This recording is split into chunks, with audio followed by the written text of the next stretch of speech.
Bueno, pues muy buenos días a todos.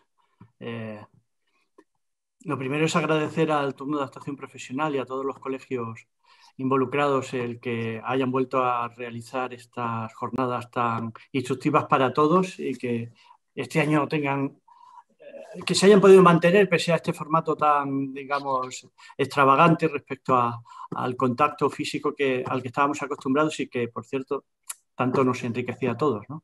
Pero bueno, este año es así y ojalá que el que viene podamos volvernos a ver y podamos intercambiar pareceres en persona y comer, tomarnos una copa de cava para celebrar la Navidad y todo esto. Bueno, como sabéis, este panel lo vamos a dedicar a las soluciones concursales, novedades de la fase de convenio y liquidación, la pieza de calificación y la rendición de cuentas. Es decir, eh, muchos temas. Vamos a tratar dentro de la hora y media que tenemos, de darles alguna profundidad. Desde luego estáis invitados todos a participar a través del chat. Yo procuraré trasladar a los ponentes las preguntas que se puedan ir haciendo. Los temas que vamos a tocar pues son clásicos. El texto refundido ha introducido algunas novedades de algún interés en las cuatro materias que vamos a tocar. En novedades del convenio, bueno, yo creo que se trata de mimar de nuevo en este caso no el legislador, sino el refundidor, la salida preferida por el legislador al concurso, que sin embargo es excepcional y aunque siempre hemos tratado con mucho cariño al convenio y hemos tratado de dar todas las facilidades del mundo para que se pudieran sacar adelante, pues sigue siendo una materia que habitualmente no se prodiga en los procedimientos concursales. Es más fácil ir a liquidación que al convenio. No obstante lo cual, pues bueno, tenemos novedades de importancia, tenemos la introducción de nuevas posibilidades de convenio, siguiendo un poco la línea de la reforma de la ley última, la ley 9 del 2015, y se han modificado algunas materias, pues, o por lo menos tomado opción, como ha ocurrido con la cuestión de qué mayorías son necesarias para aprobar un convenio cuando hay alternativas que requieren mayorías diferentes, simple, reforzada o absoluta.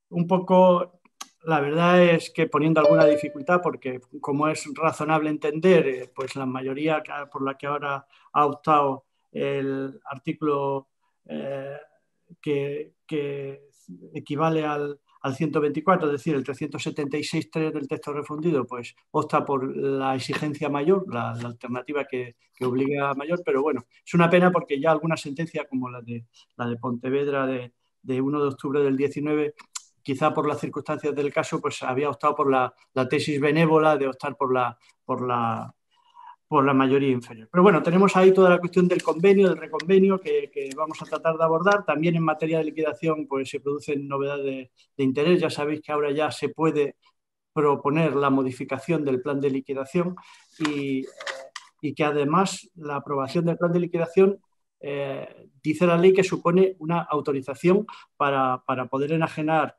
bienes o derechos afectos a créditos con privilegio especial o incluso darlos en pago. Es decir, que no es necesario reiterar la autorización. En principio, la simple aprobación del convenio, según el texto refundido, va a favorecerlo. Veremos a ver qué recorrido tiene esto. Algo vamos a tratar de la cuestión. Bueno, en calificación lo que ocurre es que toda la nueva regulación que afecta o que introduce la responsabilidad del director general de forma equivalente a la del administrador social o al administrador de hecho, pues va a tener alguna repercusión.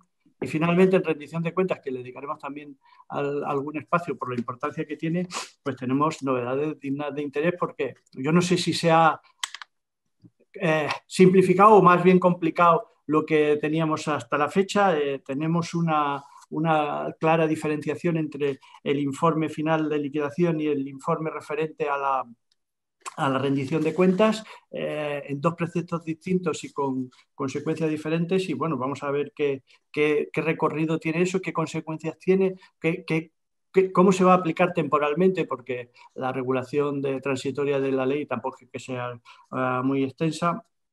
Y luego, pues, desde luego seguirá vigente y la polémica sobre el tema de la reordenación de pagos y vamos a ver hasta dónde alcanzan los cambios que se han producido. Bueno, la verdad es que son muchísimas cuestiones y sin más voy a presentar a los dos panelistas. Son dos personas conocidas por todos, dos grandes jueces, Alfonso Muñoz Paredes, que es juez de lo mercantil de Oviedo, y Carlos Martínez de Marigorta, que lo es en el juzgado de lo mercantil de Santander. Los dos son jueces especialistas, los dos son personas muy estudiosas y sobre todo los dos son grandes prácticos del derecho, grandes discentes del derecho, porque llevan muchísimos años al frente de órganos especializados donde la materia está viva, porque los que sois profesionales de la cuestión, profesionales del derecho y de la economía, pues tenéis plena participación y, bueno, pues ellos conocen perfectamente las formas en que se está trabajando en esta materia.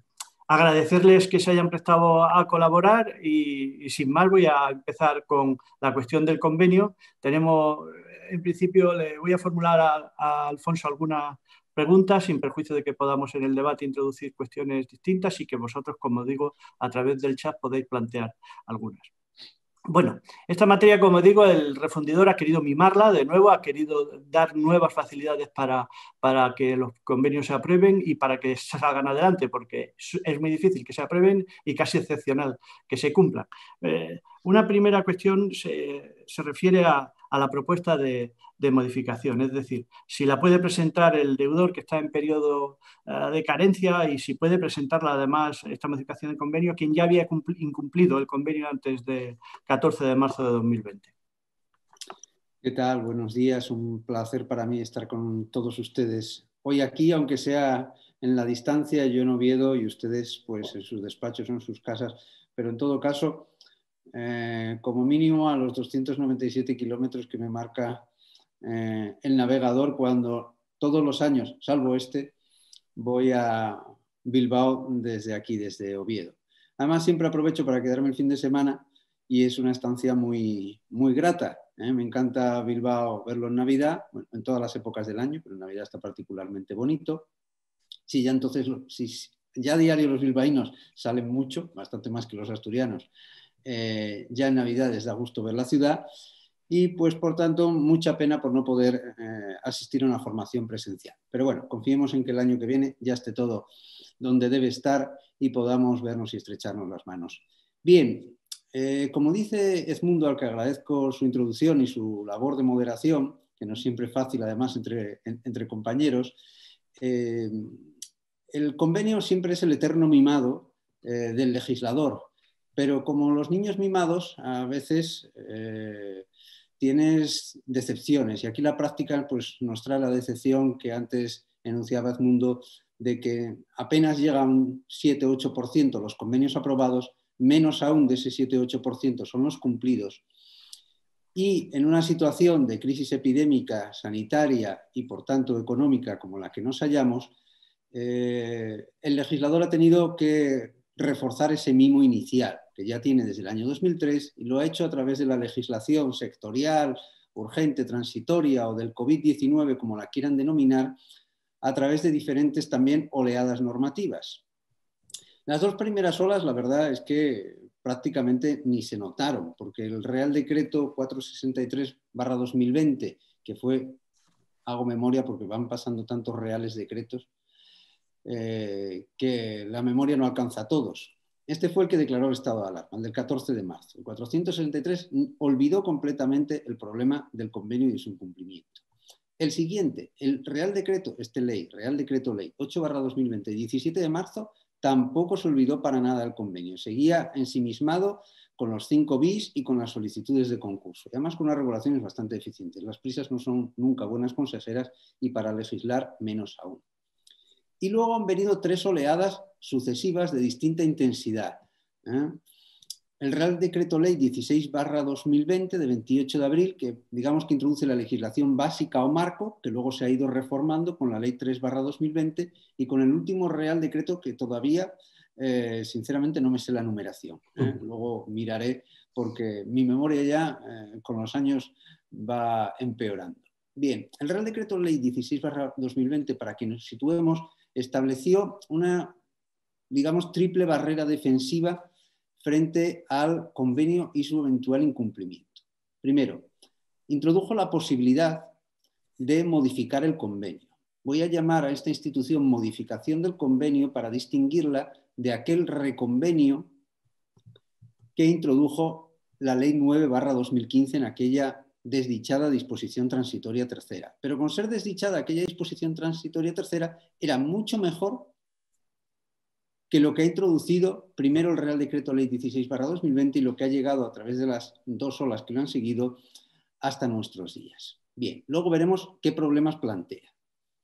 También se estableció una segunda barrera defensiva para parar los incidentes de incumplimiento de convenio, que antes son los del 140 y ahora debe estar por el 402 o 403, por ahí. Y luego también se intentó frenar las solicitudes de reinsolvencia, al tiempo que quedaba aplazado o diferido el deber que nace en cabeza del deudor de solicitar la apertura de liquidación cuando conozca la imposibilidad de cumplir el convenio o los pagos comprometidos. Bien. Teníamos el Real Decreto 16/2020, luego este entramado defensivo del convenio se modifica con la Ley 3/2020 y luego voy a buscar la última modificación, que también, si no recuerdo mal, es Real Decreto Ley 34/2020 de 17 de noviembre. Y he distinguido en oleadas, no por hacer analogía con las oleadas de contagios, terminología que por otro lado me cansa bastante.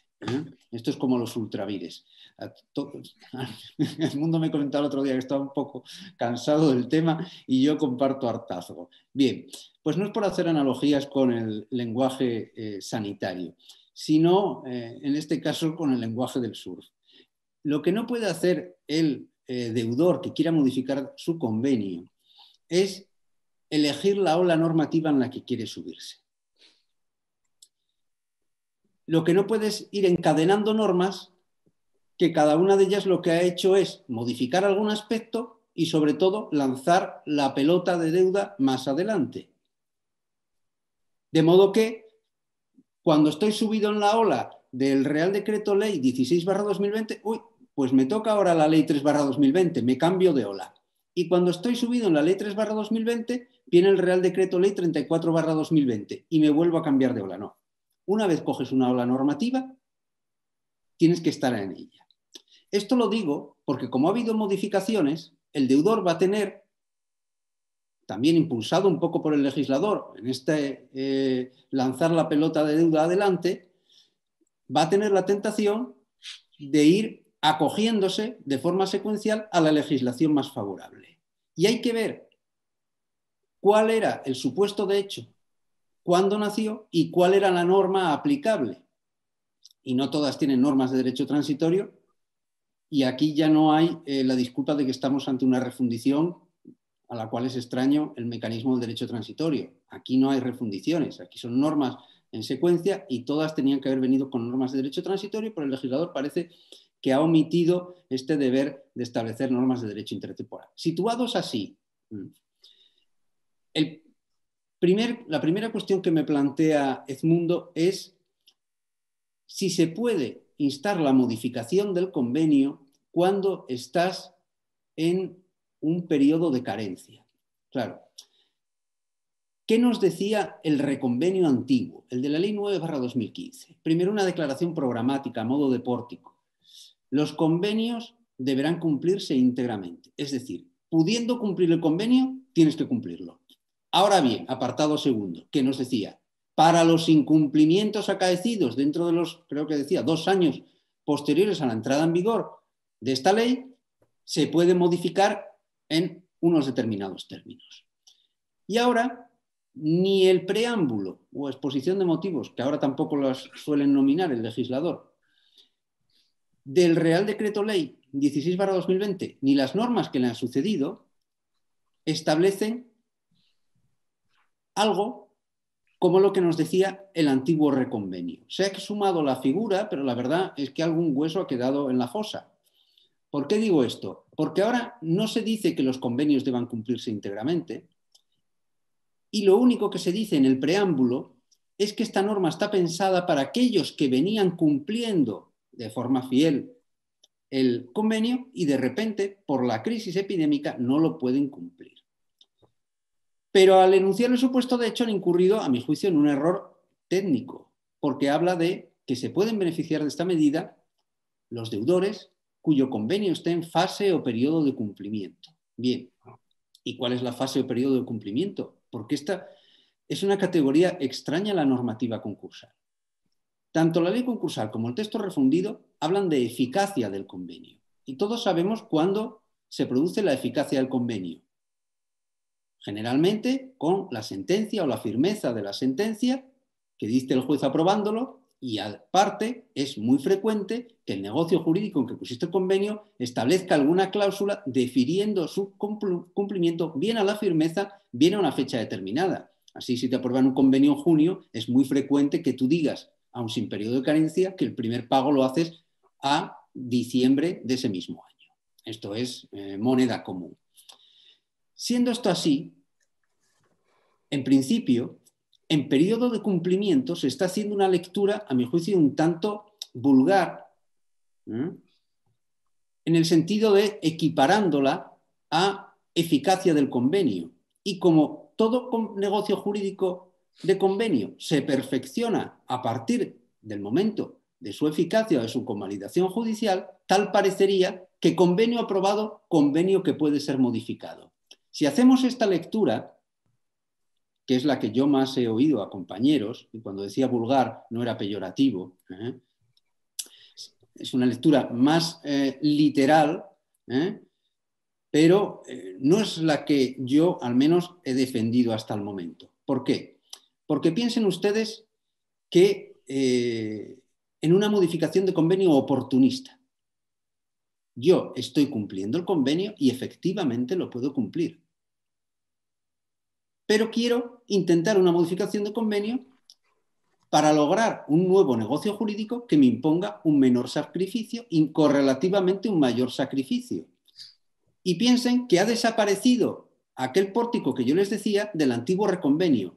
Los convenios deberán cumplirse íntegramente.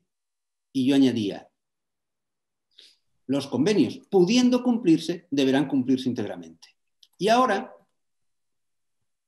como esos convenios que se estaban cumpliendo y dialécticamente podemos afirmar que se podían seguir cumpliendo, como están en periodo de cumplimiento, entran por el supuesto de hecho de la modificación del convenio. A mi juicio esto es una aberración. O sea que tú crees que si estás en el periodo de carencia y por lo tanto no has incumplido el convenio porque todavía no ha llegado el momento en el que tienes que empezar a realizar pagos, a pesar de la adición de la norma, digamos que por razones finalísticas, la finalidad de la norma es dar facilidades al deudor convenido para que supere la imposibilidad de cumplir el convenio, no podría plantear esa modificación. Yo, Edmundo, creo que, primero, tienes que tener el convenio incumplido Lo que no pase en el periodo de o carencia. en trance de incumplimiento. Es decir, como si nos asemejáramos al supuesto de presupuesto del concurso. Sí, Un sí. incumplimiento actual o inminente. Pero si puedes cumplir, debes cumplir y no solicitar de forma oportunista una modificación. Claro, ¿es eficaz un convenio que está con un periodo de carencia? Claro que es eficaz. ¿Pero las obligaciones del dimandante son exigibles? ¿Están vencidas? No. Todavía no.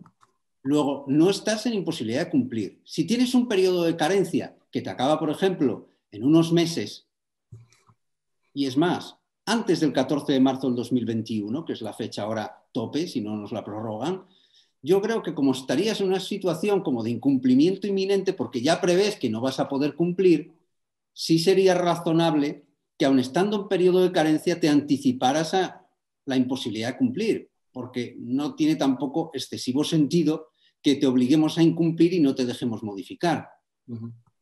Pero si tienes un periodo de carencia más allá, a diciembre del 21, a diciembre del 22, yo creo que al menos deberíamos reflexionarlo. Tampoco doy una negativa tajante, pero creo que debemos reflexionarlo, porque a esta ola se están subiendo algunos convenios y ya estamos viendo en los juzgados algunas modificaciones de convenio que te causan cierto rubor.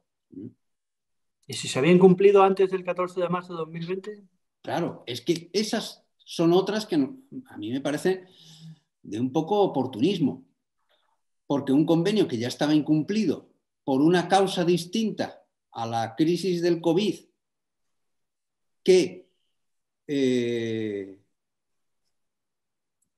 pero que nadie había denunciado tu incumplimiento, en principio entra por la norma. Pero entra en esto y entra también las solicitudes de concurso. El pecado es el mismo para todos los supuestos. Las solicitudes de concurso, el que ya fuera insolvente antes del 14 de marzo también se beneficia de los efectos dilatorios que ha querido el legislador. Porque así como en Alemania estas medidas se han causalizado con la crisis sanitaria, en España se ha optado por descausalizarlas. Son todos. Y entonces entra todo. Aparte que es muy difícil para el juez, en una cognición tan limitada como la que tiene en ese momento, determinar si el incumplimiento es o no causalizado con la crisis sanitaria o de cuándo deriva el incumplimiento. Luego... Oye, y teniendo en cuenta que ya la Ley 9 del 15 permitió a través de la disposición transitoria tercera el sumarse a las novedades que en materia de convenio había introducido, que eran, la verdad, muy interesantes. Si ya se ha utilizado por el deudor concursado esa posibilidad de lo que tú has llamado reconvenio, ahora con el texto refundido que establece requisitos diferentes, ¿qué sucedería? ¿Podría volver a intentarse?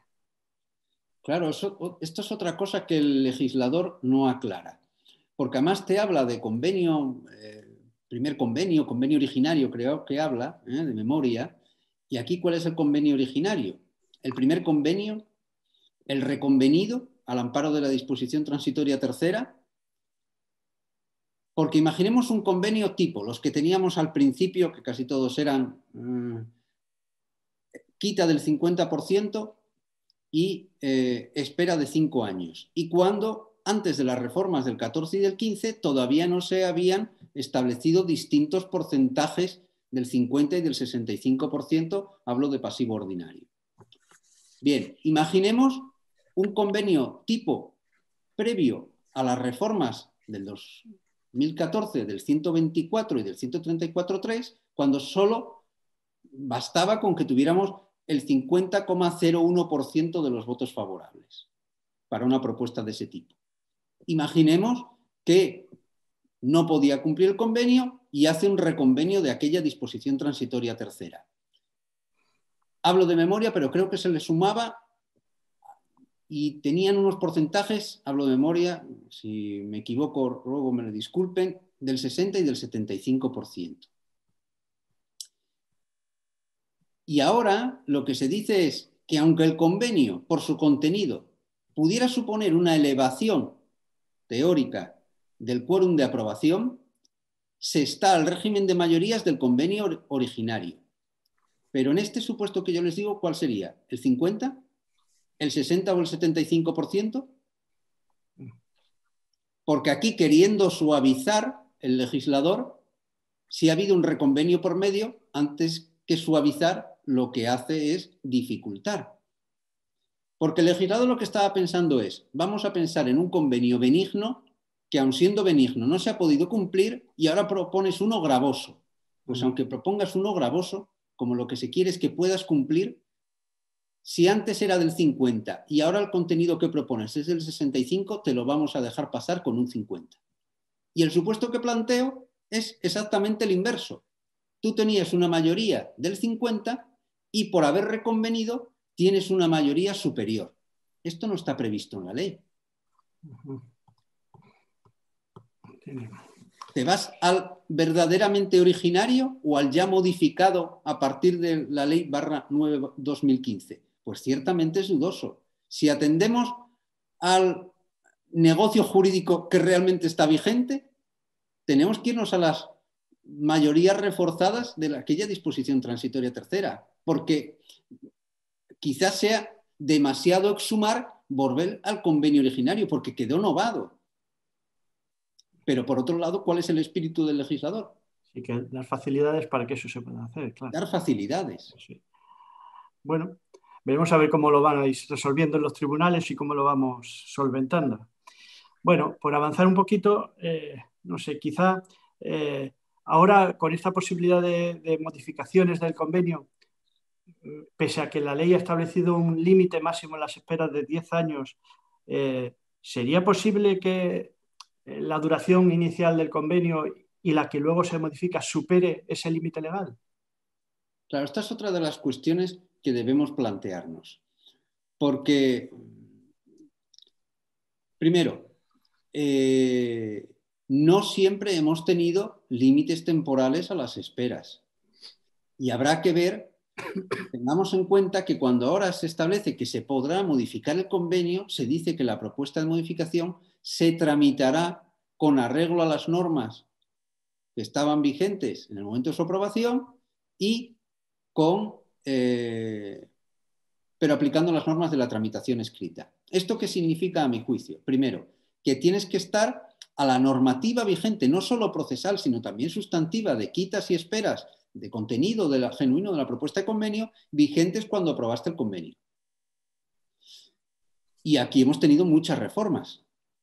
Luego, esto a mi juicio, ¿qué supone? Pues que habrá que estar a la fecha del convenio que quieres modificar para ver qué quitas se permitían entonces, qué esperas se permitían, qué contenidos sustitutorios o alternativos adicionales se preveían, y salvo lo relativo a las mayorías, que establece la excepción que antes comentábamos, regirá la norma que estaba vigente cuando aprobaste el convenio originario. Si esto es así, habrá que ver en el convenio originario si entonces se preveía algún límite temporal para las esperas. Yo he aprobado convenios, ¿qué más? 12 años de espera. Pero ahora tenemos un límite temporal de 10. Luego, si ya es un convenio aprobado con el que se pretende modificar cuando había límite temporal de 10 años, ese límite no se puede superar. Con el añadido, a mi juicio, de que el sacrificio temporal en modo de espera que se exige a los acreedores no es solo el de la modificación del convenio, sino el sumatorio del convenio a modificar y de su modificación. Es decir, si mi convenio a modificar, que no puedo cumplir, tenía 5 años, yo ahora no le puedo meter una nueva espera de 6. Porque no solo tengo que mirar 6, tengo que mirar 6 más 5. Esa es al menos mi opinión. Sí, yo estoy de acuerdo. Creo que la ley ha sido clara ahora al establecer ese límite y el conjunto de esperas que en el convenio inicial y el modificado no debiera superar eso porque hay una voluntad clara de que tiene que haber algunos límites. Una cosa es dar facilidades a que los convenios salgan adelante y otra el que sean interminables y que no haya expectativas reales de cobro. No sé. Bueno, ¿y qué pasa, Alfonso, si al final en todo este proceso de modificación no se alcanzan las mayorías? Es decir, ¿sigue vigente el convenio anterior que se ha manifestado que está incumplido y que justifica la modificación pretendida? ¿Hay que ir a liquidación? Sí, cuando antes decía que la exhumación del reconvenio ha sido incompleta y que algún hueso quedó en la fosa, pues aquí quedó el último hueso. Es un convenio zombie este que tenemos. Último porque venía al final de aquella disposición transitoria tercera. ¿Y qué suponía? Que si tú habías solicitado la modificación del convenio y fracasaba, se equiparaba normativamente a una solicitud confesoria del deudor de la imposibilidad de cumplir el convenio, porque ese era el sustrato de la modificación, y el juez abría de forma inmediata ante el fracaso de la modificación del convenio la liquidación. Bien, pues eso también se les ha olvidado. Y si se les ha olvidado, yo creo que el juez aquí no puede abrir definitivamente la liquidación. Y tendrá que esperar a que alguien se lo pida, o el propio deudor, que hasta qué punto va a estar motivado cuando el Tribunal Supremo ha dicho que no hay un plazo cuando tú has incumplido el convenio para instar su modificación a semejanza del plazo de 2 meses del artículo 5. Y, en principio, solo se van a poder enjuiciar en la apertura de la calificación tras incumplimiento de convenio el 164.2.3. Ahora, sinceramente, no recuerdo cuál es el precepto. Es decir, el incumplimiento del convenio por causa imputable al deudor. Que no siempre un retraso, cuando ya tienes un incumplimiento, va a tener relevancia causal. Es más, en cuanto el incumplimiento es un prius y el retraso en la solicitud es un posterius, es muy difícil una relación de causalidad en un retraso en la solicitud. Y luego los acreedores están muy escasamente motivados a denunciar un incumplimiento del convenio. Porque a diferencia de lo que pasa en la fase preconcursal, que si tú instas un concurso necesario y triunfa tu solicitud, tienes un upgrade crediticio de un 50% a privilegio general, aquí no. Tu crédito sigue siendo el mismo y además te gastas en abogado y en procurador. Y tampoco tienes mayor expectativa seguramente de cobrar en liquidación lo que no te han podido pagar en convenio. Luego, tenemos muchos convenios también zombies. Los juzgados, yo tengo más convenios zombies que convenios cumplidos. Claro, pero hasta ahora los tenías porque tú sabías que no se cumplía porque te lo decían los acreedores o el propio deudor si te informaba, porque muchos no informan, pero imaginemos que informaba que no estaba cumpliendo, si es que cometía esa bobada, pero claro, nadie te instaba el incidente. O sea, sabías que aquello no se estaba cumpliendo, pero nadie quería nada. Pero ahora no solo es que lo sepas, sino es que el propio deudor ha confesado, ha dicho que ha intentado a través de la modificación salir de esa situación porque el convenio estaba incumplido, no ha alcanzado las mayorías y tienes la situación terrible de un convenio que no se va a cumplir, un deudor al que no le interesa en absoluto reconocer que eso es así e ir a liquidación y unos acreedores que no están dispuestos a gastarse el dinero ante una expectativa bastante nimia de poder cobrar. O sea que, bueno, va a ser un... Veremos a ver qué hacéis con eso, porque aquí lamentablemente no tenemos caducidades como en el proceso civil que nos permitan dar carpetazo a ese tipo de... Es una pena, pero no lo hay. No la hay. Bueno, oye, sí, como ya llevamos consumido algún tiempo con este tema de convenios, parece que pasamos un poco a alguna cuestión de liquidación. No veo tampoco que en el chat se planteen ninguna pregunta. Bueno, en liquidación, una primera cuestión que quería plantearte es la venta de bienes afectos, a privilegio especial. ¿Qué pasa si hay varios acreedores hipotecarios de diverso rango? ¿Ha de recabarse de todos ellos el consentimiento del artículo 210.3? ¿El concursado puede vetar también una venta por precio inferior al escriturario? Bueno. Sí, les voy a leer textualmente lo que decía el maldito 155.4, y digo maldito porque nos ha dado muchos quebraderos de cabeza, y lo que dice el 210.3, que no es exactamente lo mismo. El 155.4 decía que la realización en cualquier estado del concurso de los bienes y derechos afectos a créditos con privilegio especial, bueno, serán subastas, salvo que a solicitud de la administración concursal o del acreedor con privilegio especial dentro del convenio, el juez autorice la venta directa, etcétera. Y dice, si la realización se efectúa fuera del convenio, el oferente deberá satisfacer un precio superior al mínimo que se hubiese pactado. Ahora ya dice pactado al constituirse la garantía. Es el escriturario. Salvo que el concursado y el acreedor en singular con privilegio especial acepten de forma expresa un precio inferior. Y luego establece una serie de requisitos adicionales. ¿Y qué nos dice el 210.3? Bien, pues más o menos lo mismo.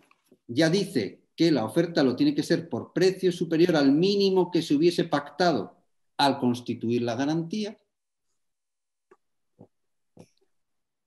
Y acepta un precio inferior si el concursado y el acreedor, ahí paraba el 155.4, y ahora añade el texto refundido, o los acreedores con privilegio especial lo aceptasen de forma expresa, luego exige la tasación, etc. Bien,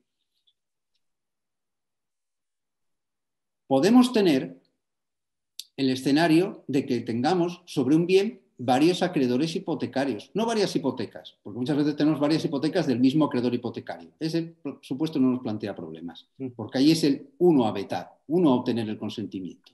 Sino que tengamos una hipoteca de Banco Santander, una segunda hipoteca de Banco Sabadell y una tercera de la Caixa. Bien.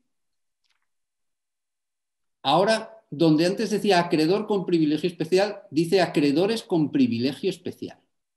Primero tendremos que ver que no basta que seas acreedor hipotecario, porque ahora, si eres un acreedor de segunda o de tercer rango hipotecario, pese a ser hipotecario, puedes no ostentar crédito con privilegio especial. Porque al tener que ir descontando las garantías anteriores, puede que el primero le llegue, y le va a llegar privilegio especial, al segundo. Si la deuda por principal del primero no es muy alta y el bien tiene un valor inventariado suficiente, probablemente no consuma todo el privilegio y le pase parte al segundo. Pero imaginemos que el primero y el segundo acreedores hipotecarios tienen parte de privilegio especial. Pero el tercero ya consumieron todo el valor de la garantía los dos primeros y es mero crédito ordinario. Pues yo hago una lectura literal de la ley y lo lógico es que, en principio, tuvieran veto el primero y el segundo, porque son los que son acreedores con privilegio especial. Pero no el tercero. Y es lógico que un mero crédito ordinario, que tiene una expectativa de cobro de residuo, no pueda vetar el bien, porque en ningún caso va a cobrar con cargo al bien afecto. La cuestión es, pensemos, eliminamos al tercero, nos quedamos con el primero y el segundo. Y se recibe una oferta y el primero dice, ah, bueno, pues me parece bien. Y el segundo dice, pues a mí no me gusta.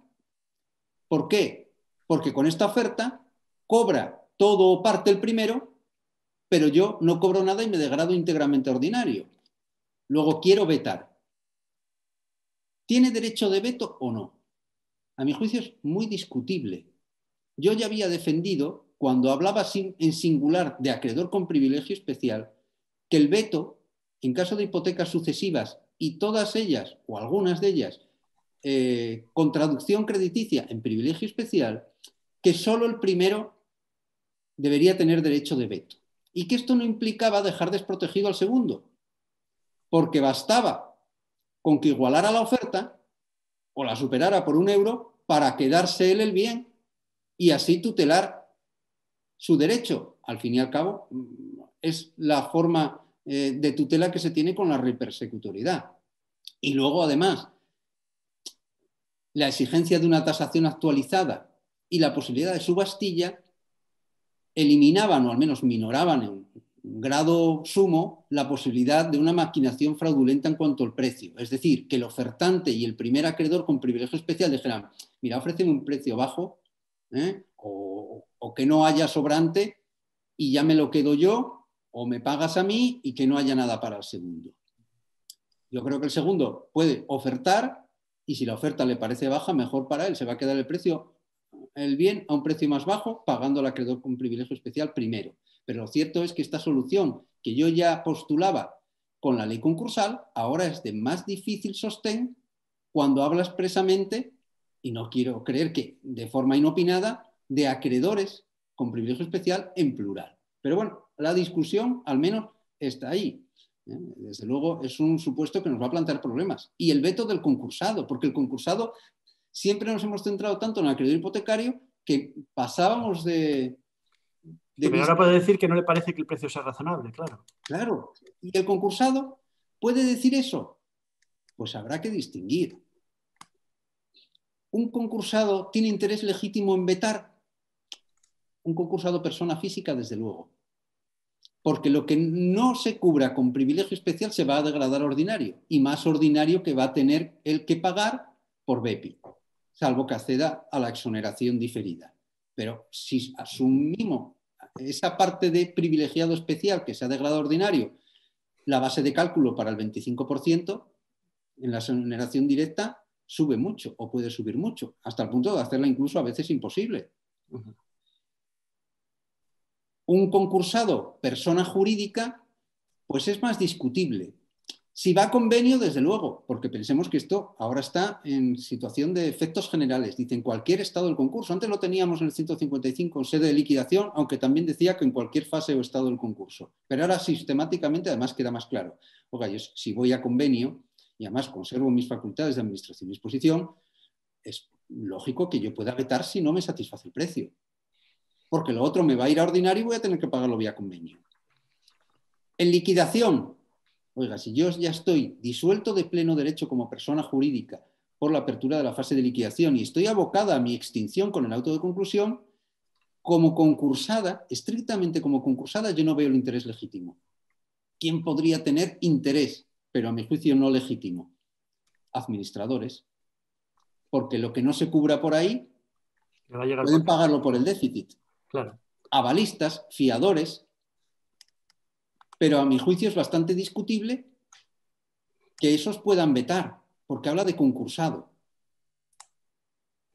O sea, que tú crees que el deudor concursado puede decir, no estoy de acuerdo, pero que no va a tener ninguna relevancia por esa explicación que has dado de que en realidad no le afecta. A quien me afecta es a los miembros del órgano de administración de Sí, en esa liquidación yo sociedad. creo desde luego que no tiene interés legítimo. Bueno, pues veremos a ver qué pasa. Y otra cosa, con la modificación de la liquidación... Perdón, Carlos, ¿querías intervenir? Solo una cosa, yo creo que no tiene mucho recorrido, desde luego, jurídico, pero bueno, sí que se está planteando y ahí no ha cambiado la norma del texto refundido respecto a la ley concursal.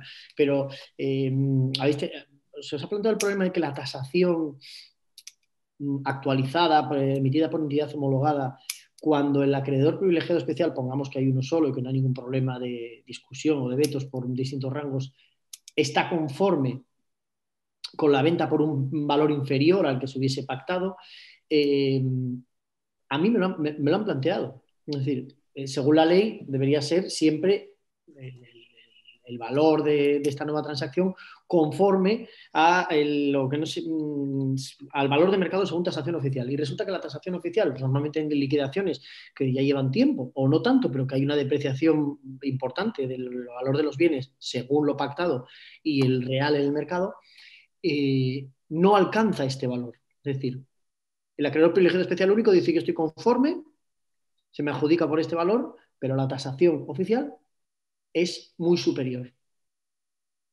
Sí.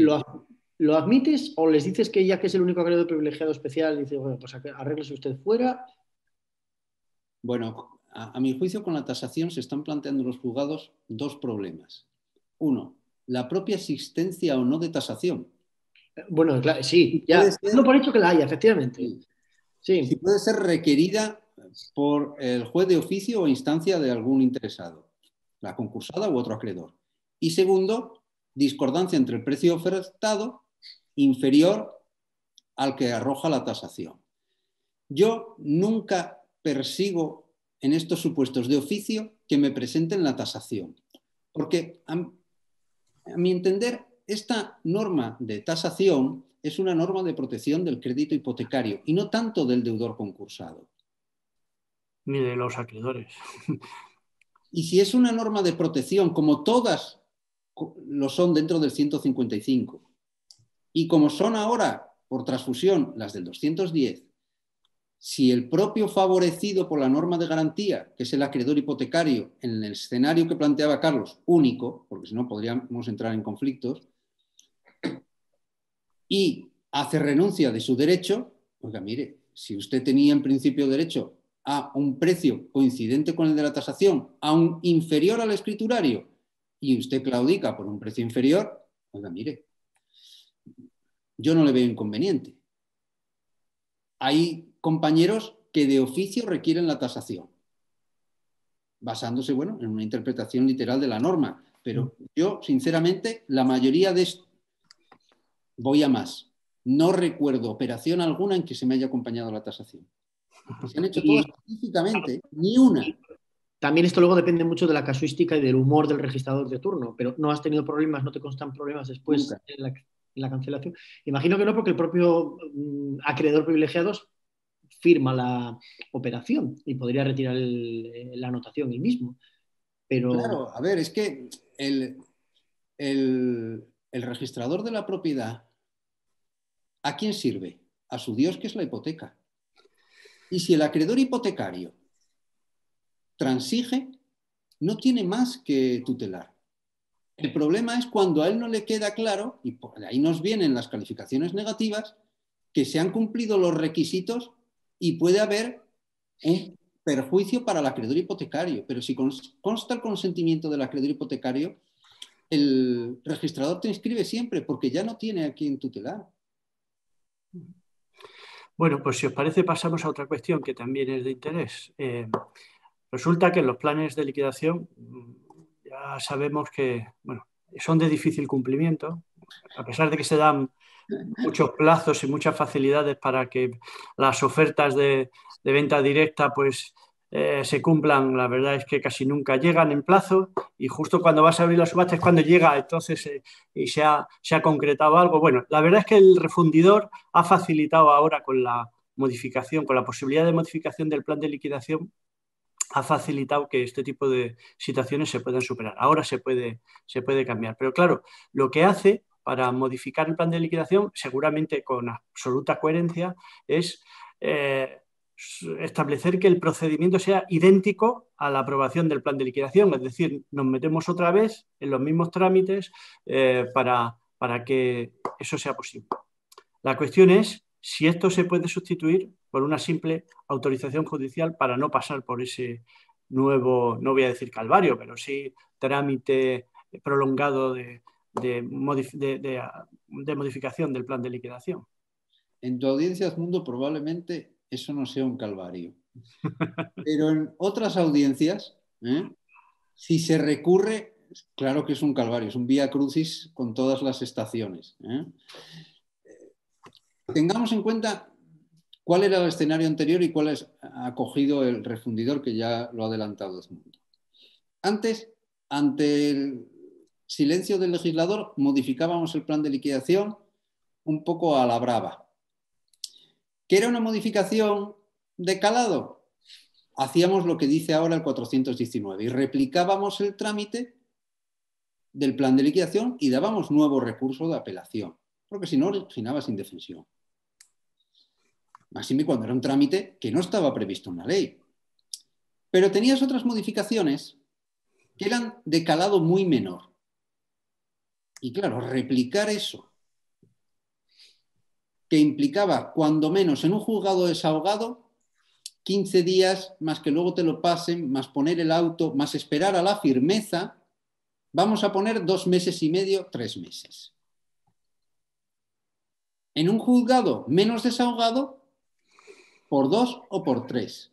Y si ya te recurren en la apelación, hay audiencias que te pueden resolver en 3 meses y otras que están en, no voy a decir ni siquiera las cifras, porque además no es culpa de nuestros compañeros, sino una deficiente planta judicial.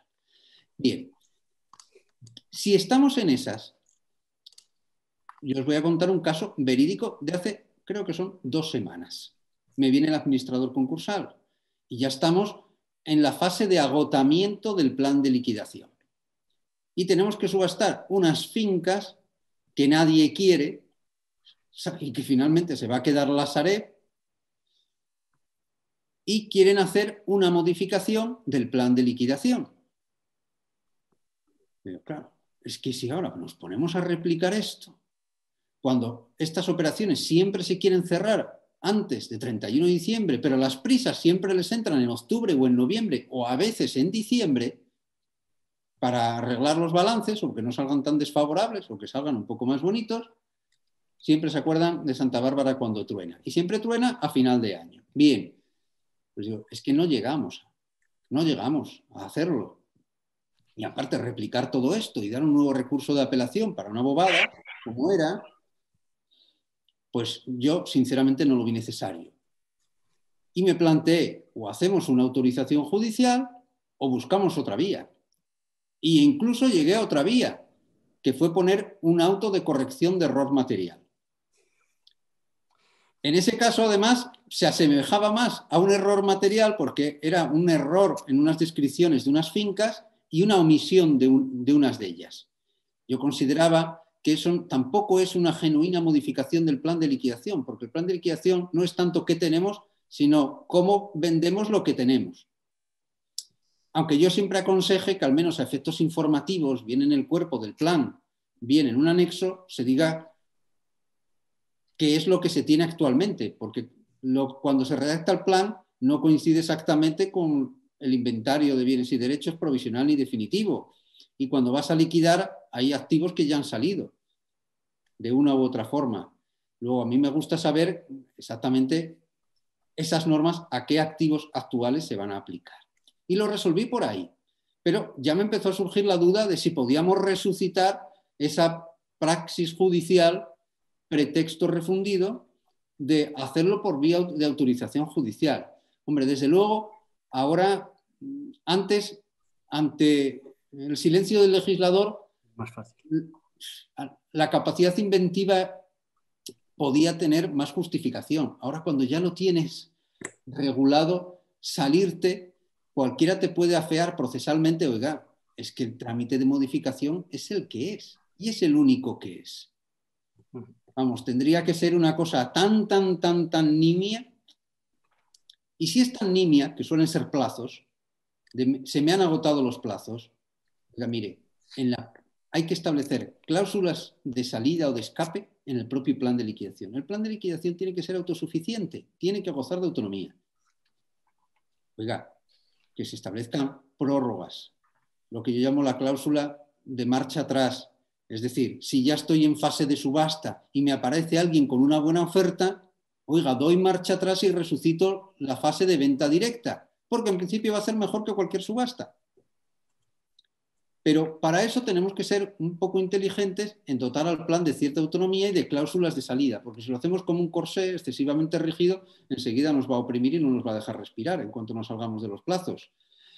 Y si lo hacemos lo suficientemente flexible, sin que sea un cheque en blanco, pues nos evitaremos estos problemas de tener que estarlo constantemente modificando. Una cosa es modificar porque ha habido circunstancias de imposible previsión y otra modificar porque el plan genéticamente era defectuoso.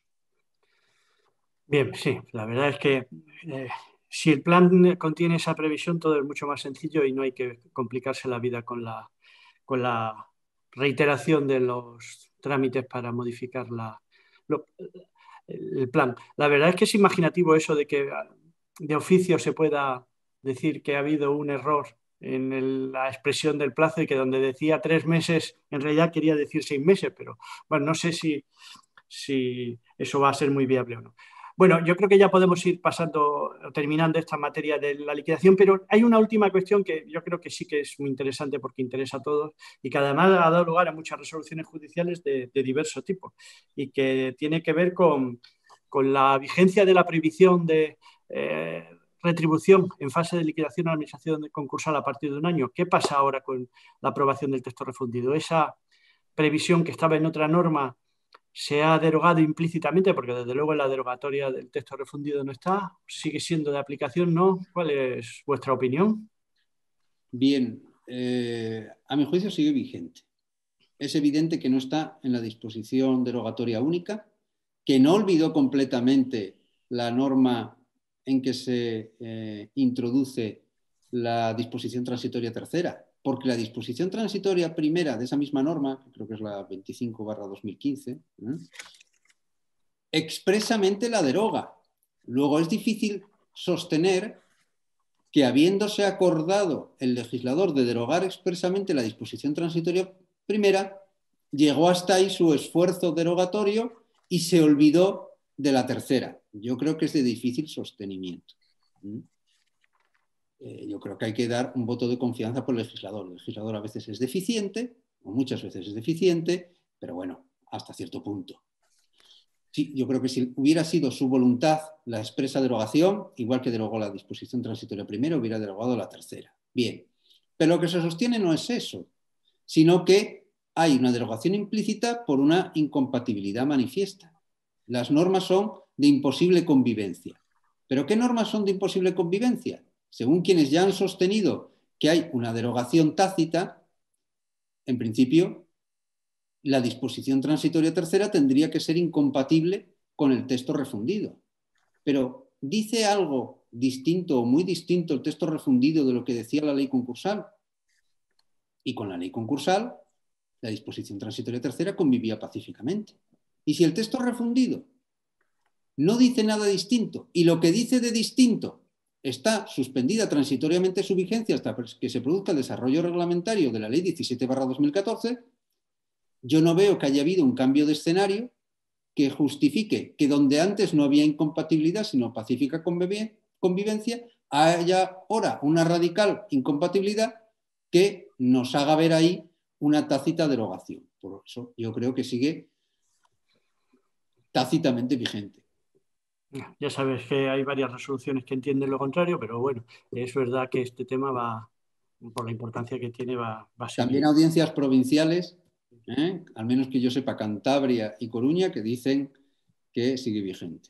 Eso. Sí, sí, lo sé, pero bueno. Y yo soy muy respetuoso con el escalafón, sobre todo si me conviene. Hay, en ese punto yo no conocía, la audiencia de Cantabria se pronunció, pero no me consta o no me ha llegado aún que se haya pronunciado después de la entrada en vigor del texto refundido. No sé si, Alfonso, a ti, si la tienes, dime qué resolución es. Tengo que recuperarla. Pásamela, por favor. Yo tengo que resolver este tema ahora y lo tengo que resolver, y es un poco el problema que se va a dar en sede de rendición de cuentas. Es decir, yo las resoluciones que conozco que se han pronunciado a favor de esta derogación implícita han ido como auto, recurrido en reposición de prórroga de honorarios o en su caso como auto de autorización. Lo que no veo es cómo salvar esto o cómo volver a enjuiciarlo en una rendición de cuentas después. Por lo tanto, apelable y por lo tanto incluso que llegue a la casación.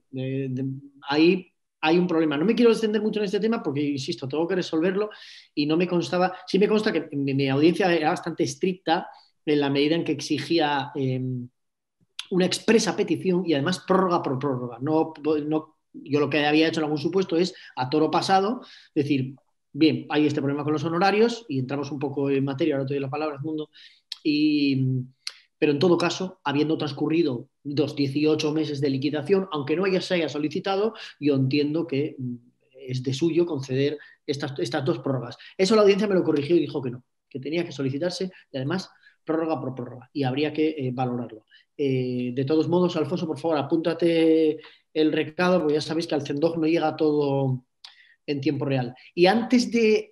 Haciendo el recado sobre la marcha, Carlos. Mira, ¿cuál es? Sentencia de 20 de noviembre de este año, 640/2020. Ponente, María José Arroyo García. Ponente, presidente, María José Arroyo. Ponente, nuestra compañera María Hernández. Ah, perfecto. Y dice en el fundamento de derecho segundo, la disposición transitoria tercera de la Ley 25/2015, que continúa vigente a pesar de la entrada en vigor del texto de refundido de la ley concursal por no estar prevista su derogación en la disposición derogatoria única del Real Decreto Legislativo 1/2020, que lo aprueba. Ya. Sí, porque ya en alguna resolución lo que ya habíamos apuntado desde la instancia es que nadie discutía la vigencia. Entiendo que por ahí viene esa coletilla, porque ya nos veíamos venir el problema. Yo sí que quería sacar un tema que Alfonso lo conoce, porque lo he hablado con él, y para ver qué le parece al director e incluso a los intervinientes. Estoy notando un muy acusado incremento de una especie de incidente en el que se pide una nulidad de actos de liquidación. Estoy notando porque incluso desde que hablé con mi compañero Alfonso a este respecto, que a su vez me comunicó que este problema lo había hablado con otros compañeros, me han entrado varios más. Los argumentos a favor y en contra pues, son casi pues un poco de concepto, ¿no? De hasta qué punto vamos a judicializar los actos de liquidación de adjudicación de un bien entre varios contendientes. Incluso en aquellos casos en los cuales se pide una nulidad.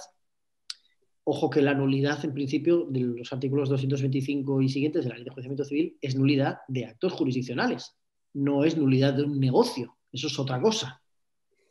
Y adelanto un poco cuál es mi criterio, el negocio tiene consentimiento, objeto y causa.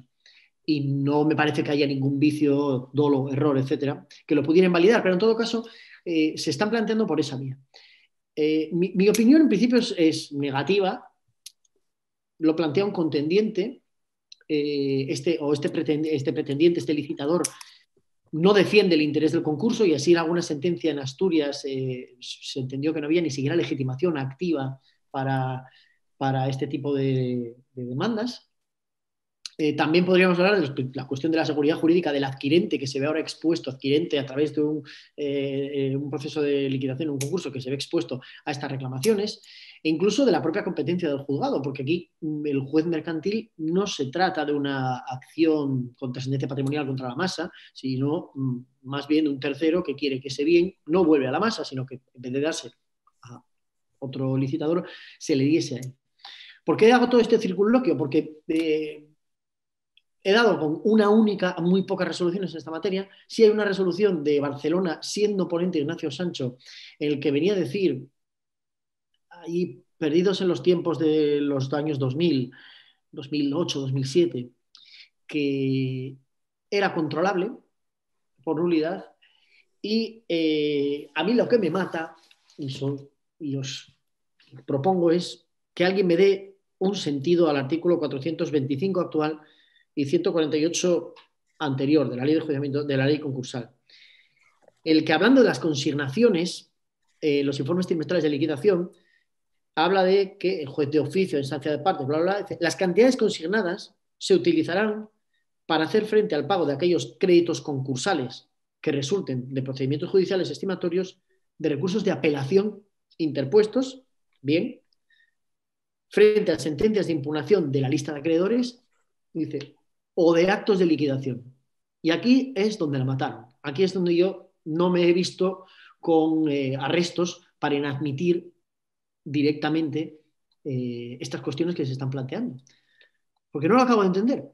Es decir, a mí no me parece que ontológicamente podamos defender que un acto de liquidación del administrador concursal, que funciona ya como administrador social de una empresa en liquidación, se pueda controlar y nada más y nada menos llegar incluso al recurso de casación por una vía de un incidente. La duda me la plantea este precepto. Yo no sé si tenéis algún criterio, o alguno de los asistentes lo puede tener o puede conocer alguna resolución que a mí se me escape. A ver, yo es que considero que es ya con la... Yo creo que esto se debió introducir con la Ley 38/2011, aunque hablo de memoria. Pero siempre he entendido que era una imperfección del legislador, una mala técnica legislativa. El acto liquidatorio es un acto jurídico. Puede ser generalmente una compraventa, una dación en pago, etc. Como acto jurídico no es susceptible de recurso. Yo entiendo que no es susceptibles de recurso las resoluciones judiciales. Pero todos los actos de la administración concursal no son susceptibles de recurso. Y de hecho, solo son susceptibles de impugnación los que vienen expresamente previstos en la ley. Lista de acreedores, inventario a través de los incidentes, propuesta del plan de liquidación a través de una oposición y luego un recurso de apelación. Ni siquiera los informes trimestrales de liquidación son susceptibles de impugnación directa. Cuestión distinta es que el orden de pagos de créditos contra masa que allí se enuncie puedas legítimamente discrepar e interponer no tanto un incidente contra el informe trimestral cuanto un incidente de crédito contra masa, que en principio no está sujeto a plazo preclusivo, pero los actos liquidatorios, en cuanto vienen no del órgano concursal, entendido por tal el juez del concurso, sino de la administración concursal, no son susceptibles de impugnación. Y si tú quieres ejercitar alguna acción de nulidad de un negocio jurídico, primero habrá que ver, conforme a la jurisprudencia civil, si estás legitimado. La competencia para mí sería de un juzgado de primera instancia y sería susceptible de resolución conforme a las normas de nulidad o anulabilidad contractual del puro Código Civil. ¿En la audiencia en Vizcaya lo habéis tenido? No, afortunadamente la abogacía y los acreedores de Vizcaya no han planteado una cuestión así. La verdad es que es interesantísimo. Yo no tengo opinión, la verdad. Tengo 5 en marcha ahora, 5. Han venido todas de golpe, se han puesto de acuerdo, no sé si será circula, pero bueno, en fin. Pasamos si quieres Sí, yo creo que es momento de pasar ya al tema de la de la liquidación y de la rendición de cuentas. Vamos a calificación y rendición de cuentas. Pero bueno, vamos a empezar con la rendición de cuentas porque es tarde y es el tema quizás de más interés. Y bueno, y aquí tenemos una situación, una regulación nueva donde tenemos dos preceptos que existiendo con anterioridad ahora tienen sustantividad propia. Y son el 468 y el 478. Tenemos el informe final de liquidación que se tiene que presentar cuando se pretende la conclusión, y al mismo tiempo el informe de rendición de cuentas con una regulación distinta. Y la verdad es que son de complicada coordinación. No sé cómo, en la comparación de lo que existía antes y la situación actual, ¿cómo ves, Carlos, el cambio y qué se puede destacar como más relevante? Bien. Yo, bueno, adelantando, intento salvar todas las dificultades que hay de inteligencia de las normas, acudiendo un poco a lo que decía también Alfonso, a que si se trata de un texto refundido, en el caso de duda, pues yo siempre voy a entender que nada ha cambiado y eso ayuda bastante. En este problema, yo efectivamente, tenemos 468, el informe final para la conclusión, en los distintos escenarios que se pueden plantear del artículo 465 y, por otro lado, el informe de rendición de cuentas, el 478. Antes los teníamos regulados, el informe de conclusión, el 152, que a su vez hacía referencia, dice, este informe final incluirá una rendición de cuentas según la ley, y esa rendición de cuentas según la ley era regulada en el artículo 181. En cuanto al informe final, pues hay cambios. El informe de conclusión ahora debe exponer operaciones de liquidación y cantidades obtenidas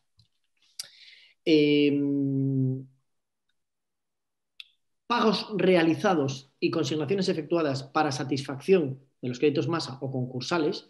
Esto, los pagos, tradicionalmente se venían discutiendo no en la oposición a la conclusión, sino en la oposición a la rendición de cuentas. Es donde se venía dando. Tampoco es que al final tenga tanta trascendencia desde el momento en el que la oposición va a la vez, incluso ya hay una norma que regula sistemáticamente qué hacemos cuando se impugna uno, los dos, uno sí y el otro no, etc. Pero en todo caso, sí que hay un cambio en lo que es el contenido del informe de la conclusión.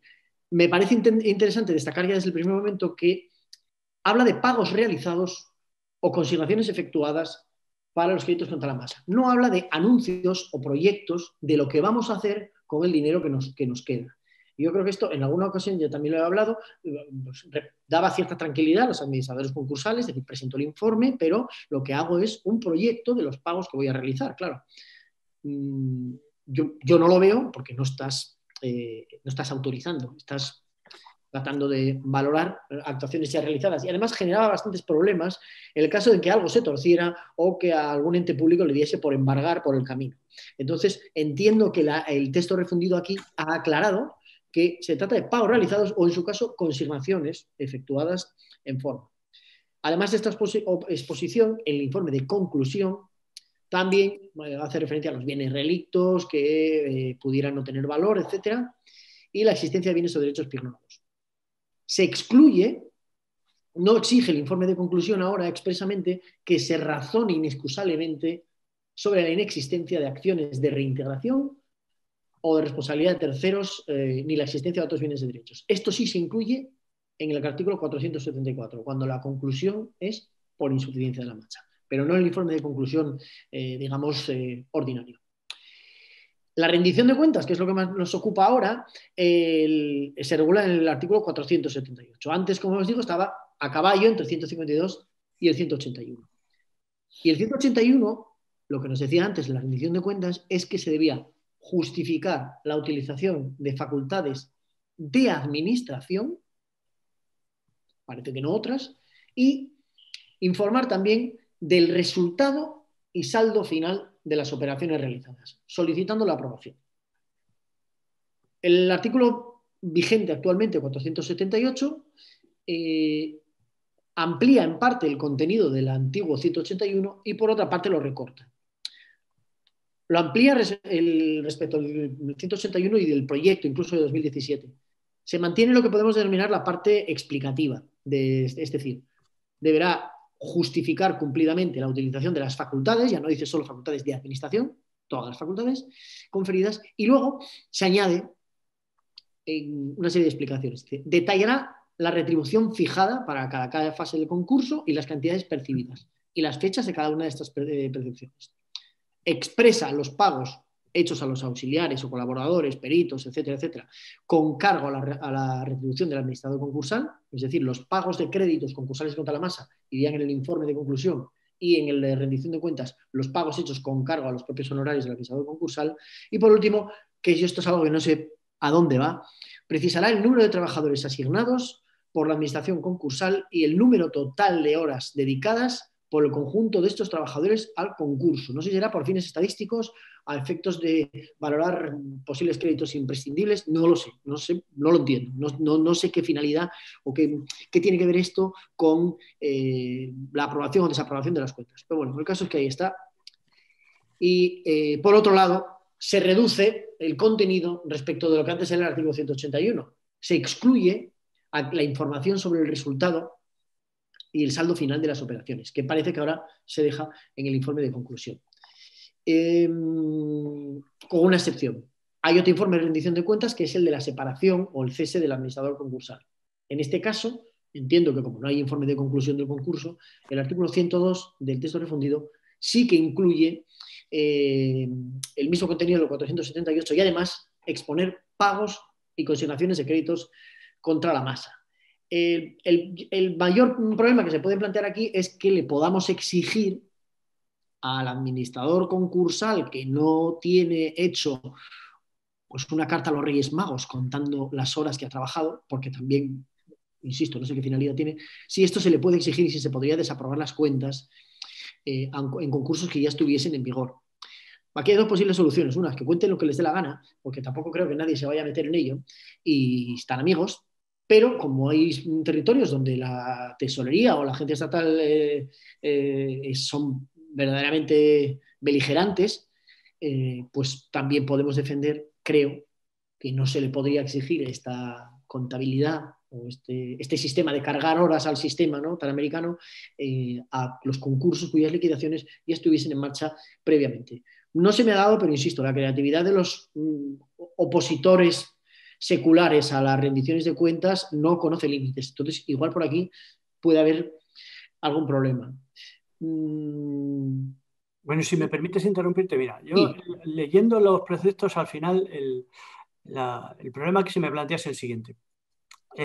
Aunque haya sido una construcción judicial, la rendición de cuentas se ha convertido en un incidente en el que había que terminar explicando a quién se había pagado, en qué cantidades, qué fechas, y por supuesto eso llevaba a la comparativa con la recepción de su retribución por parte de la administración concursal y se planteaba lo que tú decías, a que hay acreedores absolutamente beligerantes con esa cuestión, que si se ven preteridos porque entienden que su crédito contra la masa está vencido con anterioridad a cualquier pago que haya hecho la administración concursal, esperan a la rendición de cuentas a plantear su reclamación y las consecuencias graves que tiene, porque la inhabilitación lo es y además abre la puerta a una eventual responsabilidad civil, etc. ¿Qué pasa ahora?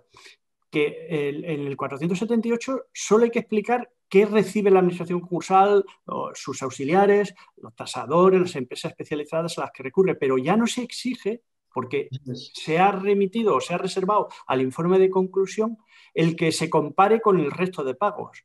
Entonces, claro, ahora mismo el legislador prevé que tú puedas utilizar el incidente concursal contra la decisión de concluir, utilizarlo contra la rendición de cuentas o ambas a la vez. Pero si solo lo haces contra la rendición de cuentas, hombre, yo no veo cómo se va a exigir a la administración concursal o se va a exigir responsabilidad o se va a pedir la desaprobación de cuentas si no ha incluido en ese informe de rendición los pagos hechos a terceros, porque donde deberían estar, porque se ha sustraído de ahí, es en el informe de conclusión.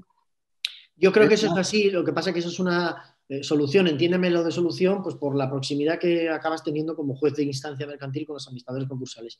Esto será una solución que tiene las patas cortas, porque en cuanto se le desestime por este motivo formal, esto cambiará. Entonces, efectivamente es así, pero no creo que solucione el problema que existe a este respecto. Problema que, si me permites, Edmundo, Yo el tema de la reordenación, yo conozco 2 sentencias del Supremo que más o menos tocan este tema, que son la famosa de 2015 de Sastre Papiol y una de abril de 2017, que creo que está la ponencia de Ignacio. En ninguna se condena a reordenar. En la primera, la de 2015, expresamente dice que el artículo 181.4 no acoge o no puede dar cobijo a estas pretensiones accesorias.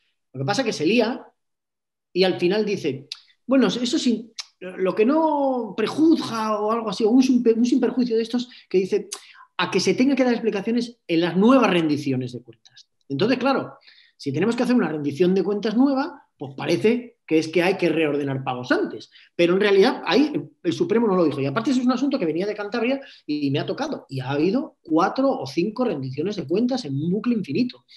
Hasta que, bueno, ya se han cansado. En la de 2017, Fogasa expresamente pide que se declare que un crédito suyo contra la masa es de vencimiento previo en el orden de suficiencia de masa del artículo 84 y por tanto prioritario a unos créditos de la administración concursal. El Supremo casa la sentencia, asume la instancia y dice efectivamente parte eran anteriores, por lo tanto se alteró el orden de pagos, pero lo que hace es desaprobar las cuentas, no hace nada más. Desaprueba las cuentas y punto. Yo creo que la ley no piensa en otra rendición. Incluso hay audiencias que admiten, por ejemplo, la de Valencia, hay algunas sentencias ahora recientes de Luis Seyer, de la sección 9ª, en la que ellos condenan a reordenar y a presentar una nueva rendición de cuentas, pero expresamente dicen, lo que no hacemos es condenar formalmente a la administración concursal al pago. Claro, porque convertirías un título que en principio es declarativo en, digo yo, que ejecutable. Si se le condena al administrador concursal a un reintegro. Y después audiencias como para mí, de tanta ascendencia como es la sección 28 de Madrid, no compran este argumento. Expresamente lo excluyen. No cabe esta reordenación o, como dice la sección 28, condenas a lo que la parte denomina reintegros. ¿Ahí? Con esa pluma que tiene tan afilada a veces la sección 28. ¿Qué pasa? Que entiendo, por lo que hasta donde yo conozco, la mayor parte de las audiencias sí están admitiendo reordenación, presentación de nuevas cuentas y no se condena formalmente al administrador concursal, pero sí se dice que debe reintegrar a la masa los honorarios que hubieran sido excesivos. Y la mayor parte de las audiencias lo que dicen es que esto se hace solo respecto de los que son parte en el incidente, por lo tanto, los honorarios de la administración concursal. Vale, entonces, admitimos pulpo, a mí no me gusta, mi audiencia ha dicho que sí, lo hago. ¿Con qué problema me encuentro? Para mí hay un problema de seguridad jurídica y de constitución de la litis tremendo. Vamos después con lo que puede ser digamos, ese retraso desleal relacionado con los informes trimestrales. Pero no hablo de eso. Hablamos de que en un momento dado, imagínense, el 1 de enero o el 1 de febrero del año 2018, el administrador concursal presenta su rendición de cuentas. Y frente a esa rendición de cuentas, quien considera oportuno formula una demanda y se opone a esa rendición de cuentas. Y lo hace por una serie de motivos A, B, C. Contesta el administrador concursal y recae una sentencia. Y en esa sentencia se dan argumentos jurídicos y se entra a valorar cuestiones. Reordenamos. Nueva rendición de cuentas. Ay, amigo, y 1 año y medio después, que puede pasar tranquilamente, nos encontramos con que donde inicialmente se había puesto, imagínense, la Tesorería General de la Seguridad Social, por unos motivos X, ahora se opone Fogasa y la agencia estatal y añaden otra serie de motivos. Yo creo, y lo he dicho recientemente en una sentencia, que esto no es admisible. Es decir, que entiendo que haya discusión respecto de la vinculación que produce la actitud más o menos pasiva de quienes se oponen a la rendición de cuentas frente a los informes trimestrales. Eso lo discutimos luego. Lo que no me parece es que se condene a reordenar y a presentar una nueva rendición de cuentas según un debate jurisdiccional previamente establecido y que eso se pueda estar extendiendo per secula seculorum. Porque ahí sí que hay nuevas partes y nuevos argumentos que no se interpusieron en forma, en el momento adecuado. Y esto es un problema real, porque claro, ahí sí que puedes entrar como os decía antes, en un bucle infinito. Desconozco, no sé si Alfonso o Edmundo, estos os ha podido llegar, porque como es una cuestión que no está regulada en la ley, la nueva rendición de cuentas tampoco lo está esta. Yo me voy a lo que es normativa de la ley de enjuiciamiento civil. No cabe, por esta vía de complemente usted las cuentas, vamos a estar ahora añadiendo nuevos argumentos. No sé si esto se os habrá dado. Bueno, no sé, sobre todo aprovecho el que quedan apenas 10 minutos para invitar a los participantes a que si quieren utilizar el chat para hacer o plantear alguna cuestión, pues que se animen y lo hagan. Y mientras tanto, pues seguimos nosotros aquí. Pero bueno, si os apetece hacer alguna pregunta, aprovechad que están los ponentes a nuestra disposición para plantearla. Alfonso, ¿tú de este asunto quieres hacer alguna...? Sí, a ver, a mí, yo la rendición de cuentas no estaba conforme con la construcción que habíamos ido haciendo en la jurisprudencia menor y mayor. Creo que la habíamos conseguido hipertrofiar y se había convertido en una suerte de censura general de todo lo hecho por la administración concursal y cada vez se metían cosas más extravagantes. Y el problema es que luego se tiende a extractar doctrina general de lo que no son más que resoluciones al caso concreto, porque lo que resuelve el juzgado es una situación de un caso concreto, la audiencia provincial también, y además muchas veces con los límites de la apelación, y todavía mucho más capado el Tribunal Supremo. Y de eso se ha intentado, haciendo abstracción de los hechos, extraer una doctrina o una construcción general sobre la rendición de cuentas, que al final no la conocía ni el legislador que la parió.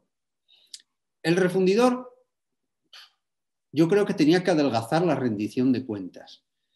Lo que pasa es que la ha adelgazado tanto que se ha quedado sin masa magra, ha quedado esquelética. Y tan esquelética ha quedado que si admitimos, como a mi juicio debemos admitir, que todo lo que se ha venido a denominar la parte numérica, es decir, si pagaste o no, pagaste a quien debías, si te equivocaste en los vencimientos, etcétera, tal parece que se ha llevado al informe de conclusión del concurso. ¿Es posible oponerse y seguir discutiendo esas cosas? Sí, pero a mi juicio eso ni puede obstar a la conclusión si concurren los presupuestos para concluir, ni puede llevar un pronunciamiento reprobatorio para la administración concursal y menos aún su inhabilitación. Porque la inhabilitación es una sanción. Y si las normas que dan lugar a sanciones tienen que ser objeto de interpretación estricta, pues ahora, por más que haya quedado raquítica la rendición de cuentas, si lo que se ha censurado, y con razón, a la administración concursal está en sede de oposición a la conclusión, difícilmente yo voy a poder inhabilitar por más que considere que debería inhabilitar. No obstante, como hay una nueva reforma en ciernes, creo que esto deberían aclararlo definitivamente, porque hemos pasado de 100 a 0. Y esta sentencia del Tribunal Supremo que nos dice, la de 6 de abril de 2017, que en caso de que se desaprueben las cuentas y no se pida por las partes un plazo de inhabilitación, hay que de oficio aplicar el mínimo establecido en la norma. ¿Entendéis que sigue siendo de aplicación tras el texto refundido? Un poco lo que dice Alfonso, si lo llevamos ahora o sea, si el reproche base que habilitaba la consecuencia jurídica de la inhabilitación ya no está en la norma de rendición de cuentas, ya no está en la norma que prevé esa inhabilitación, estaría en la conclusión, entiendo que es lo que está queriendo decirnos Alfonso, ahí no cabría. No cabría por ese motivo, cabría por incumplir alguna de las obligaciones que nos dice el artículo 478 como contenido de la rendición de cuentas, que básicamente es justificar el uso de sus facultades, detallar la retribución percibida. Eso es puramente informativo. La parte numérica, la parte del saldo, ha pasado a la conclusión. Yo, de todos modos, no el Supremo, pero casi todas las audiencias sí que lo habían dulcificado bastante esta inhabilitación, ¿no? Reservándolo pues, fundamentalmente a la anteposición de los honorarios propios. Yo la verdad es que no he tenido que llegar extremo de tener que inhabilitar, y cuando he inhabilitado he separado de oficio por incumplimiento flagrante de los deberes como administración concursal, pero no por una oposición o una rendición de cuentas, a Dios gracias, pero siempre me he planteado que en este supuesto, teniendo en cuenta que no existe el administrador concursal perfecto, como no existe el juez del concurso perfecto, porque como seres humanos somos por naturaleza imperfectos, no toda imperfección tiene que conllevar desaprobación. Luego, yo con determinadas imperfecciones, eso a mí no me impedía declarar las cuentas aprobadas. Para desaprobar tenían que ser ciertas imperfecciones, a mi juicio, groseras. Y por eso conseguía vadear el efecto de la inhabilitación. Ya digo, más desde el punto de vista doctrinal que como juez, que gracias a Dios no me he tenido que enfrentar a esa situación de inhabilitar que sinceramente no es agradable. Bueno, pues bueno, quedan muchas cosas por tratar, pero ya creo que debemos ser puntuales con el horario y respetuosos con la previsión. Quiero agradeceros vuestra presencia y el esfuerzo que supone preparar esta materia. Muchísimas gracias por haber sido capaz de compartirlas con todos los oyentes y con la gente del turno de actuación profesional que está presente en la jornada. Os agradezco además que me lo hayáis puesto tan fácil para poder un poco dirigir el debate. Y la verdad, pues simplemente reiterar en nombre de los tres integrantes de esta última mesa redonda, de este último panel, el agradecimiento al turno de actuación profesional, pues por haber contado con nosotros para tratar de realizar una primera aproximación a estos temas de tanto interés que han sido tocados por el texto refundido de la ley concursal y, y bueno, y esperamos que en el futuro pues podamos seguir profundizando en estas materias y sobre todo que ojalá en la próxima jornada podamos vernos todos en persona. Muchísimas gracias, Alfonso, y muchísimas gracias, Carlos. Pues nada, Edmundo, hago mías tus palabras. Ha sido un placer compartir este rato con vosotros. Siempre es un placer compartir mesa con vosotros para hablar de cualquier tema, también de derecho y también de derecho concursal. Un agradecimiento de nuevo a la organización, a Álvaro, Javier, a Ivonne, que están ahí presentes, aunque no los veamos en este momento a todos ellos. Y bueno, lo dicho, que esperemos que el año que viene sea mejor que el que claudica y que podamos vernos en Bilbao por esta o por otras circunstancias y tomar un vino juntos. Pues lo mismo digo, ya lamento no poder haber ido. Fíjense si lo lamento tanto que hasta en mi casa a la hora de comer se llegó a valorar la posibilidad de intentar coger el juzgado de Bilbao 3, pero hemos resuelto que no, aunque nos tiraba mucho, y ya que eso no va a poder ser, pues por lo menos a ver si el año que viene repetimos, cuentan conmigo otra vez y nos podemos ver en persona, que siempre es un verdadero placer. Muchas gracias. Bueno, Javier, pues como presidente del turno de actuación profesional, te cedo la palabra para la conclusión de las jornadas. Pues muchas gracias, Edmundo. Agradeceros a Alfonso, a Carlos y a ti esta gran exposición. Y ya a modo de cierre de estas jornadas, pues dirigirme a todos para agradecer la asistencia a este séptimo foro concursal, el turno de actuación profesional, celebrado por primera vez de forma virtual, obligados por las circunstancias, y esperando que el año que viene lo podamos celebrar presencialmente y que realmente sea el punto de encuentro que buscamos. Igualmente agradecer pues, a todos los jueces y magistrados su predisposición y colaboración con el turno desde el inicio de estos foros concursales. En estas jornadas se ha dado un repaso al texto refundido de la ley concursal, centrando los coloquios principalmente en sus novedades y modificaciones, teniendo en cuenta la normativa dictada por el efecto COVID, así como la regulación ultravires que presuntamente existe en el texto refundido, el cual deberá ser modificado por la Directiva Europea a incorporar a nuestro ordenamiento jurídico, en principio, antes de finalizar el mes de junio de 2021. Y ya muy brevemente pues paso a recordar a modo de resumen los aspectos tratados. Comenzamos en la jornada de ayer con el libro segundo del texto refundido, dedicado al derecho preconcursal, con los acuerdos de refinanciación, la propuesta anticipada de convenio y el acuerdo extrajudicial de pagos, desarrollando las novedades en los acuerdos de refinanciación homologados judicialmente, así como las expectativas de transposición de la directiva en 2021 en este aspecto del derecho preconcursal. Continuamos con los presupuestos de la declaración del concurso, la legitimación, los concursos voluntarios y necesarios, así como los concursos conexos. Continuamos con el concurso de la persona física, el concurso consecutivo y el beneficio de la exoneración del pasivo insatisfecho con la posible regulación ultravires en el texto refundido, pues en relación con la exclusión en la exoneración del crédito público. En la jornada ya de la tarde se trataron los efectos de la declaración del concurso, con especial referencia a las acciones de responsabilidad, los procedimientos declarativos, los efectos sobre los procedimientos ejecutivos, las reglas especiales para los procedimientos de ejecución de garantías reales, así como los efectos sobre los créditos y sobre los contratos.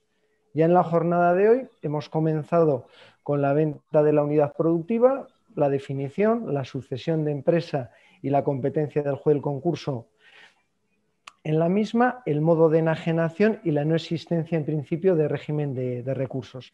Seguidamente se ha tratado la masa pasiva, la comunicación y reconocimiento de créditos, las clases de créditos, el proyecto de lista de acreedores, la consideración de existencia de déficit.